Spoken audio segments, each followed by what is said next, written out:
आप सुन रहे हैं किताब कहानी, जहां हम आपके लिए लाते हैं दुनिया की मशहूर और मुतासिर कुन किताबों की समरी, आसान और दिलचस्प अंदाज में। तो आइए शुरू करते हैं आज की समरी। परिचय। इस समरी में आपको कहानी मैन की best seller book thinking fast and slow में से लिए गए कुछ बेहद इम्पॉर्टेंट आइडियाज मिलेंगे। क्या आप जानना चाहते हैं कि इन्हें इकोनॉमी में क्यों नोबेल प्राइज मिला, जबकि ये साइकोलॉजिस्ट हैं? अगर हाँ तो आगे पढ़ते रहिए। इससे पहले कि हम स्टार्ट करें, एक बात हम यहाँ क्लियर कर देते हैं। ह्यूरिस्टिक्स वर्ड बहुत इम्पॉर्टेंट है और अपनी ये समरी शुरू करने से पहले इसका मतलब पता होना हमारे लिए ज़रूरी है। हालांकि बोलने में ये थोड़ा सा मुश्किल लगता है, पर इसका मतलब बहुत सिंपल है। ह्यूरिस्टिक्स वो रूल्स और मेंटल शॉर्टकट्स होते हैं जो लोग किसी इन्फॉर्मेशन को ज़्यादा एफिशिएंटली से प्रोसेस करने के लिए यूज़ करते हैं। जैसे कि कोई सेट ऑफ प्रिजम्पशंस जिससे सही ढंग से प्रिडिक्शन की जा सके। इस बुक को पढ़कर जो सबसे इम्पॉर्टेंट आइडिया आप ड्रॉ कर पाएंगे वो फैक्ट है कि ह्यूमन ब्रेन 2 मोड्स में काम करता है। पहला वाला है फास्ट, इंट्यूटिव, मगर कभी-कभी इर्रेशनल मोड, यानी बिना सोचे जब हमारा ब्रेन काम करता है बस रिएक्ट कर देता है। दूसरी तरफ जो दूसरा वाला मोड है वो रैशनल, स्लो, कैलकुलेटिव और प्रूडेंट है। इस बुक का पॉइंट यही है कि हम दोनों मोड्स में से एक मोड की तारीफ करें और दूसरे को प्रेज करें, बल्कि गोल ये है कि दोनों मोड्स के गुड और बैड साइड्स को समझा जाए। चलो पहले रैशनल साइड से शुरू करते हैं। अब हम में से कई लोग ये कह सकते हैं कि रैशनल साइड यानी हमारा सोच विचार कर एक्शन लेने वाला ब्रेन का फंक्शन हमेशा इंट्यूटिव साइड यानी रिएक्टिव माइंड से सुपीरियर है। हालांकि हर बार ऐसा नहीं होता। इसके एग्जैक्ट डिफरेंसेस इस टेक्स्ट के बाद वाले पार्ट में डिटेल से बताए गए हैं, पर अभी के लिए हम ऐसा बोल सकते हैं कि इंट्यूटिव साइड यानी फास्ट माइंड रोज़ की लाइफ में हमारी एनर्जी सेव करती है, जैसे कि कुछ ऐसी रूटीन सिचुएशन जहां हमें स्लो और कैलकुलेटिव मोड ऑफ फंक्शनिंग की ज़रूरत नहीं पड़ती। बेसिक लाइफ में ऐसे भी मौके होते हैं जब हमें किसी प्रॉब्लम के बारे में तसल्ली से बैठकर सोचना पड़ता है। ऐसी सिचुएशन में हम अपना रैशनल एस्पेक्ट यानी स्लो माइंड जो सोच विचार कर एक्शन लेता है उसे इस्तेमाल करते हैं। फाइनली ये रैशनल यानी स्लो माइंड और इंट्यूटिव यानी फास्ट माइंड ये सब आपस में दुश्मन नहीं है। अक्सर ये सब मिलकर काम करते हैं। अब जैसे कि फास्ट इंट्यूटिव सिस्टम की मदद से रॉ डेटा कलेक्ट करके ऑर्गेनाइज किया जा सकता है, मगर उसके बाद हमारे ब्रेन का ज़्यादा केयरफुल और स्लो साइड अपना काम करना शुरू कर देता है। हम इस समरी में ह्यूरिस्टिक्स और बायसेस के ऊपर ज़्यादा फोकस करेंगे। जैसा कि हमने बताया, ह्यूरिस्टिक्स कुछ रूल्स का ग्रुप होता है, यानी एक तरह से हमारे माइंड में हैबिट, जिसकी वजह से हम बहुत सी सिचुएशन में बिना कुछ सोचे हुए जल्दी से एक्शन लेते हैं, जैसे कि ब्रश करना, शूज़ पहनना, और इसकी वजह से हमारी एनर्जी कम खर्च होती है। अब ऐसा ज़रूरी नहीं कि हर बार इससे हमें फ़ायदा ही हो। कई बार हम इन ह्यूरिस्टिक्स पर डिपेंड होकर सिली मिस्टेक्स भी कर लेते हैं। ये बुक आपको ऐसी सिचुएशन को समझने में हेल्प करेगी जब हमारे यूजुअल प्रिजम्पशंस काम नहीं करते, यानी फास्ट माइंड गलती कर देता है, और जब हमें और भी स्लो और गहरी प्रोसेसिंग की ज़रूरत होती है। फास्ट एंड स्लो थिंकिंग में पहला कॉन्सेप्ट आता है एंकरिंग। ये एक तरह का ह्यूरिस्टिक है जो हम तब एम्प्लॉय करते हैं जब हमारे पास एक रेफरेंस पॉइंट होता है। जैसे कि एग्जाम्पल के लिए, अगर कोई हमसे पूछे कि नेल्सन मंडेला ने जेल में 30 साल से कम गुजारे थे या ज़्यादा, तो हो सकता है कि आप कहें मुझे नहीं पता, और यूं ही कोई जवाब दे दे।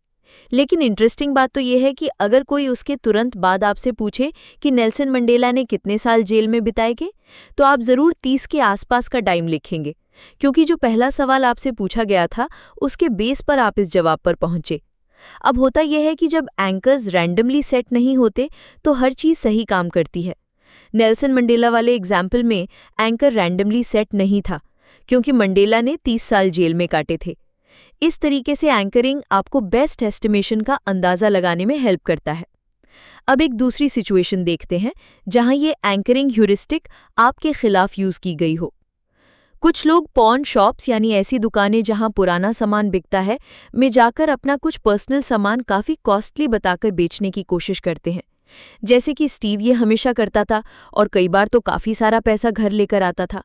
हालांकि इस बार वो एक ऐसी दुकान में गया जिसका ओनर बड़ा ही लालची टाइप का था, चालबाजी में एकदम जीनियस। स्टीव बेचने के लिए मामूली सामान लेकर गया था, जैसा सामान अक्सर हम अपने घर की छत पर रखते हैं। एक छोटा सा सोल्जर का स्टैचू। देखने में ये अच्छा था और स्टीव को लगा कि शायद उसे इसके बदले कुछ डॉलर मिल जाएंगे। तो वो ये स्टैचू लेके पॉन शॉप पे गया और उसका प्राइस लगाने लगा। और अचानक दुकान वाले ने उससे पूछ लिया, तुम्हें क्या लगता है कि ये स्टैचू के तुम्हें $25 से ज्यादा मिलेंगे या कम? इस सवाल ने स्टीव को चकरा दिया। उसने मजाकिया अंदाज में कहा, इसकी कीमत तो $25 से कहीं ज्यादा है। दुकानदार ने उसके जवाब पर ध्यान नहीं दिया और फिर पूछा, तुम्हें इस छोटी सी टॉय के कितने पैसे चाहिए? स्टीव फिर अटक गया, लेकिन उसने धीरे से $30 जैसा कुछ कहा और दुकान वाले ने बिना किसी बार्गेनिंग के उसे पैसे दे दिए। उसकी इस हरकत पे स्टीव को थोड़ा शक हुआ, लेकिन फिर उसने पैसे ले लिया और शॉप से बाहर निकल गया। अगले दिन उसने दुकान में वही टॉय देखा जिस पे $200 प्राइस लिखा हुआ था। ये बात साफ हो गई थी कि उस दुकानदार ने उसे उल्लू बनाया था कि उस टॉय का प्राइस $25 है, और इस तरह उस धोखेबाज एंकर ने लास्ट में स्टीव को बुद्धू बना ही दिया। नेक्स्ट कॉन्सेप्ट आता है अवेलेबिलिटी। ये कॉन्सेप्ट कहता है कि अगर आप इसके बारे में सोच सकते हैं तो ये इम्पॉर्टेंट होना ही चाहिए, किसी भी दूसरे ह्यूरिस्टिक की तरह जिस पर फास्ट सिस्टम टिका है। ज्यादातर ह्यूरिस्टिक ऑफ अवेलेबिलिटी बड़ा यूजफुल होता है। जैसे एग्जाम्पल के लिए, जब कोई आपसे पूछे यूरोप की सबसे बड़ी सिटी कौन सी है, आप शायद जल्दी से जवाब देंगे लंदन। इसलिए नहीं क्योंकि आपको श्योर है कि यही सबसे बड़ा शहर है, बल्कि इसलिए क्योंकि ये नाम सबसे पहले आपका दिमाग में आया। और आपका जवाब सही जवाब के काफ़ी नज़दीक था, क्योंकि लंदन यूरोप में मॉस्को के बाद दूसरी बड़ी सिटी है। इस सिचुएशन में अवेलेबिलिटी ह्यूरिस्टिक आपके फेवर में काम करती है। वहीं दूसरी तरफ ऐसे कई एग्जाम्पल मिलेंगे जहां इस ह्यूरिस्टिक ने लोगों को चक्कर में डाल दिया, जिसकी वजह से उनके कंक्लूजन अननेसेसरी और इरैशनल निकले। दुनिया में सबसे ज़्यादा शॉकिंग और मीडिया कवर्ड इवेंट्स बड़े बड़े प्लेन क्रैश ही हैं। इस तरह की बड़ी दर्दनाक घटनाओं के बाद कई दिनों तक न्यूज़ में इसकी रिपोर्ट्स आती रहती हैं, और जब आप लोगों से कार क्रैश या प्लेन क्रैश की पॉसिबिलिटी पूछेंगे, खासकर उनसे जो दिन रात न्यूज़ और रिपोर्ट्स देखते हैं, तो लोग प्लेन क्रैश के कंपैरिजन में कार क्रैश को बहुत कम बताएंगे, क्योंकि उनके माइंड में दिन रात न्यूज़ में देखी हुई प्लेन क्रैश की इमेजेस होती हैं। इसलिए उन्हें लगता है कि प्लेन ज़्यादा क्रैश होते हैं, बल्कि इसके रियल में कार क्रैशेस की घटनाएं कॉमन हैं और ज़्यादा डेडली भी होती हैं। एक और एग्जाम्पल लेते हैं। हम सबको पता है कि शार्क बहुत डेंजरस होती है। अगर हम स्टीवन स्पीलबर्ग की मूवी शार्क को देखकर शार्क्स के बारे में नेगेटिव इम्पैक्ट को निगलेक्ट भी कर दें, तो भी लोगों की ह्यूरिस्टिक ऑफ अवेलेबिलिटी का एग्जाम्पल इस बात से दे सकते हैं कि ज़्यादातर लोगों को शार्क बाकी एनिमल्स से ज़्यादा डेडली लगती है। हम में से बहुत से लोगों के शार्क अटैक को लेकर गलत थिंकिंग भी हो सकती है, क्योंकि हमने इसे बड़े ड्रामेटिक ग्राफिक्स खतरनाक रूप में देखा है, जिसे कई न्यूज़ एजेंसीज बड़े फोर्स्ड तरीके से पेश करती हैं, क्योंकि ऐसी न्यूज़ ज़्यादा लोग देखते हैं, जिसकी वजह से शार्क अटैक की एक खतरनाक पिक्चर हमारे माइंड में बन जाती है। और यही वजह है कि हम शार्क अटैक को ओवर एस्टिमेट करते हैं। हमें लगता है कि शार्क अटैक से ज़्यादा लोगों की मौत होती है, लेकिन रियल में प्लेन से गिरकर मरने के चांसेस ज़्यादा हैं। नेक्स्ट टॉपिक आता है संक कोस्ट फैलेसी। इसका सिंपल मतलब है एक ऐसी सिचुएशन जहां लोग किसी बेकार के एसेट में बार बार इन्वेस्ट करते रहते हैं, ये जानते हुए कि उनकी पहली इन्वेस्टमेंट इरैशनल थी और हर बार फिर से एक और इन्वेस्टमेंट करना उनकी बेवकूफ़ी है। हालांकि बड़े समझदार लोग भी कई बार ऐसा करते हैं और उन्हें लगता है ऐसे वो खुद को रिग्रेट की फीलिंग से बाहर निकाल रहे हैं, या फिर ये उसे गलती मानने से ही इनकार कर देते हैं। बेशक ऐसा करने से उनकी ईगो बनी रहती है और खुद पे एक झूठा यकीन भी। एक ऐसी चीज़ है जिसे द कॉन्कर्ड फैलेसी कहते हैं। कॉन्कॉर्ड फैलेसी ऐसे रियल लाइफ सिचुएशन जो रेवोल्यूशनरी मॉडल ऑफ एयरप्लेन के दौरान हुए थे। कॉन्कॉर्ड जो यूके और फ्रेंच गवर्नमेंट का जॉइंट प्रोजेक्ट था। दोनों गवर्नमेंट ने अपनी इन्वेस्टिगेशन जारी रखी, ये जानते हुए कि इसकी इकोनॉमिक सस्टेनेबिलिटी बिल्कुल नल है और कोई भी इन कॉन्कॉर्ड एयरप्लेन को अनसेफ होने की वजह से यूज़ नहीं करना चाहेगा। हालांकि इस प्रोजेक्ट की इनिशियल इन्वेस्टमेंट में ही एक काफ़ी बड़ी रकम खर्च हुई थी, फिर भी हाई ऑफिशियल के लिए अपनी गलती को एक्सेप्ट करना इम्पॉसिबल था और ना ही वे इस प्रोजेक्ट को बंद करने को तैयार थे। इसलिए इस प्रोजेक्ट में और इन्वेस्टमेंट करके अपने पैसे डुबाते गए। नेक्स्ट टॉपिक आता है फ्रेमिंग। फ्रेमिंग एक बड़ा ही इंटरेस्टिंग टाइप का ह्यूरिस्टिक और बायस है जिसे मीडिया मैग्नेट्स और न्यूज़ एजेंसीज ने बड़ा यूज़ करता है। फ्रेमिंग का बेस्ट एग्जाम्पल है जब हम क्वेश्चन थोड़ा चेंज कर देते हैं ताकि जो हमें चाहिए उसी चीज़ पर ऑडियंस को फोकस करने में मजबूर कर सके। जैसे एग्जाम्पल के लिए नीचे दिए गए दो एकदम मिलते जुलते सवालों पर लोग डिफरेंट तरीके से रिस्पॉन्ड करेंगे। क्या आप ऐसे मेडिकल प्रोसीजर को हाँ बोलेंगे जिसमें सर्वाइवल के 90% चांसेस हों? क्या आप ऐसे मेडिकल प्रोसीजर को हाँ बोलेंगे जिसमें डेथ होने के 10% चांसेस हों? जब हम सेम क्वेश्चन को फर्स्ट तरीके से पूछते हैं तो हम सुनने वाले को इसके गुड साइड पर फोकस कराते हैं। इसीलिए जब हम लोगों से पूछते हैं कि क्या वो ऐसा ऑपरेशन चाहेंगे करेंगे जिसमें बचने के 90% चांसेस हों, तो ज़्यादा लोग इस बात को एक्सेप्ट करेंगे। वहीं दूसरी तरफ दूसरे वाले क्वेश्चन में हम बैड साइड यानी मोर्टेलिटी रेट पर जोर देते हुए सवाल पूछ रहे हैं। इस तरह लोग इसके नेगेटिव कैरेक्टरिस्टिक पर फोकस करने लगते हैं और इस बात के ज़्यादा चांसेस हैं कि वे ऑपरेशन रिजेक्ट कर दें। शॉर्ट में कहें तो हमारे सवाल पूछने का तरीका बहुत मायने रखता है और आंसर को भी चेंज कर सकता है। एक और एग्जाम्पल लेते हैं। क्रिस को पार्टीज में जाना बड़ा पसंद है, लेकिन वो ऐसे ही हर किसी पार्टी में जाने से कतराता है क्योंकि उसे पार्टी का पूरा मजा चाहिए। इसीलिए उसके फ्रेंड्स को बड़ी मुश्किल होती थी उसे हर जगह अपने साथ ले जाने में।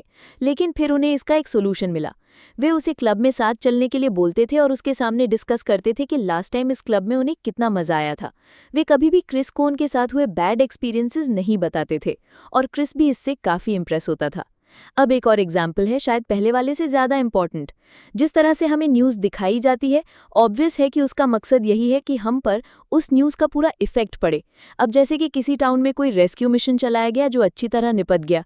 टाउन के ज़्यादातर लोग बचा लिए गए, हालांकि कुछ लोग टेररिस्ट के हाथों मारे भी गए। अब हमारे पास दो तरीके हैं इस न्यूज़ को फैलाने के। अगर हम रेस्क्यू टीम की तारीफ करना चाहते हैं तो हम कुछ इस तरह कहेंगे, टाउन को बचा लिया गया, रेस्क्यू टीम ने 10,000 से ज़्यादा लोगों की जान बचाई।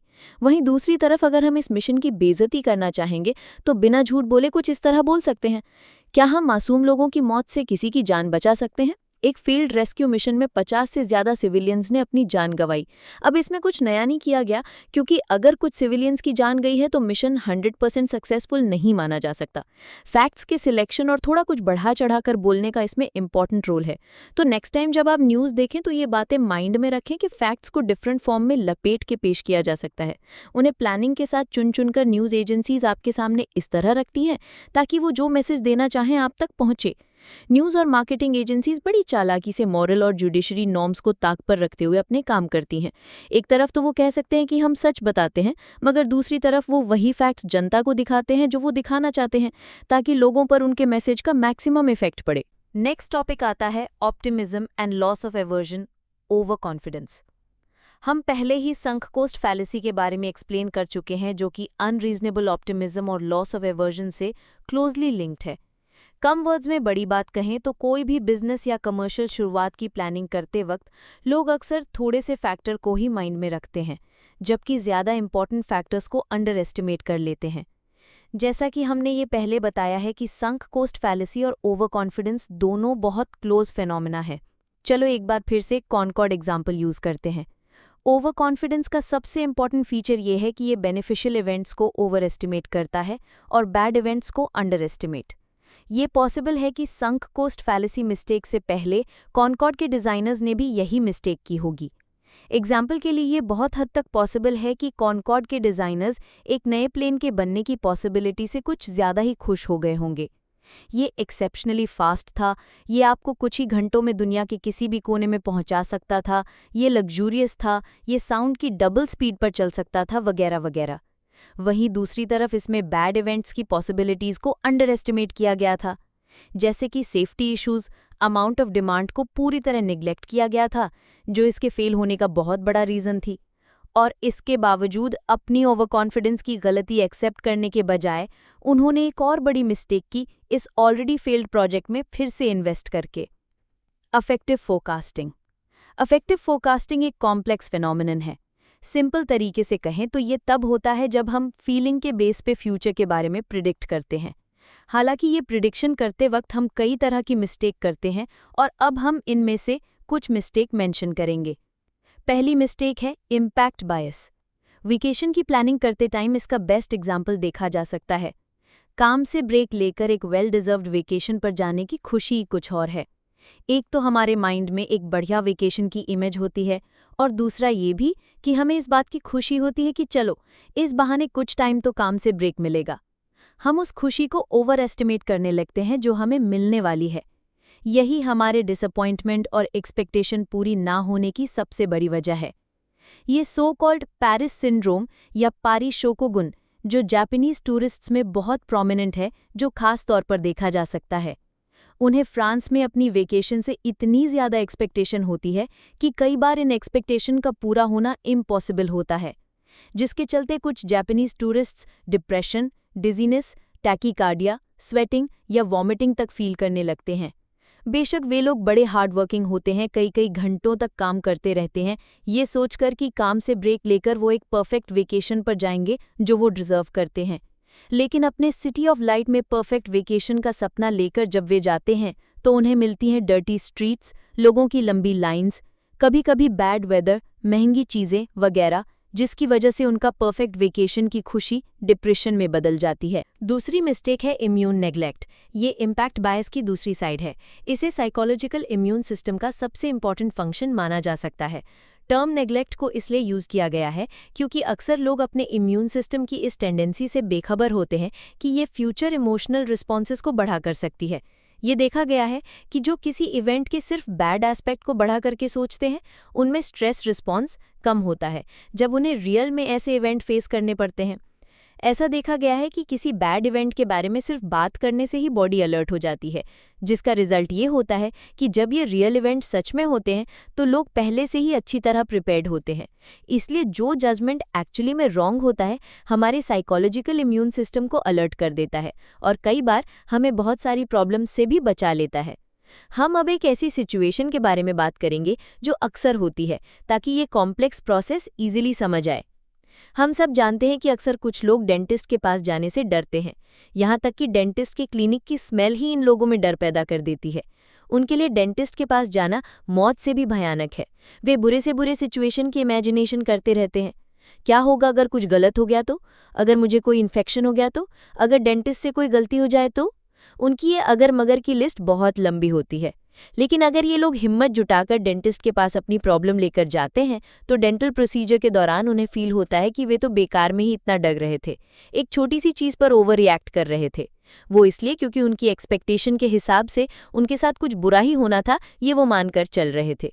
उनके साइकोलॉजिकल इम्यून सिस्टम ने उनकी बॉडी को किसी भी स्ट्रेसफुल इवेंट के लिए पहले ही प्रिपेयर कर दिया था।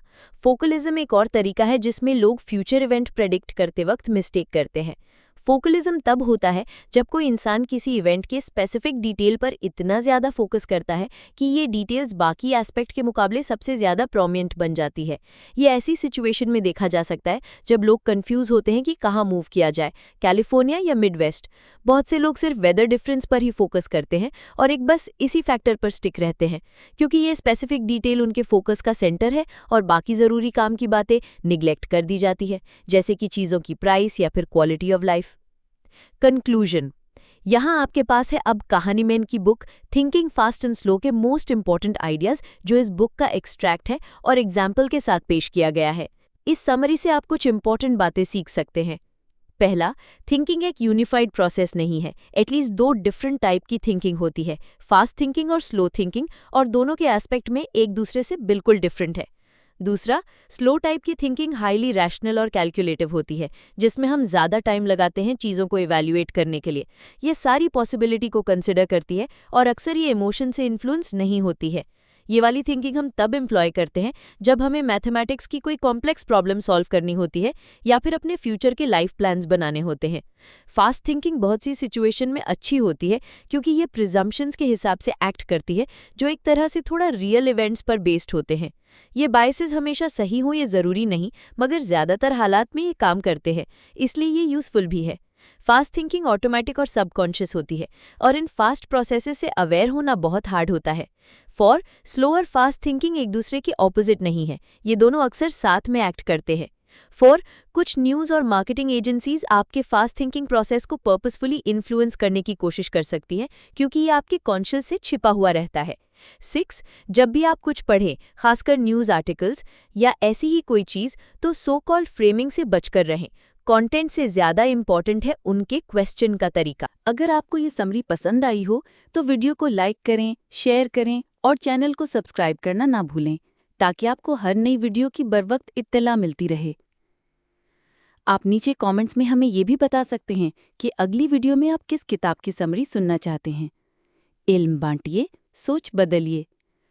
अगली वीडियो तक के लिए इजाज़त दीजिए।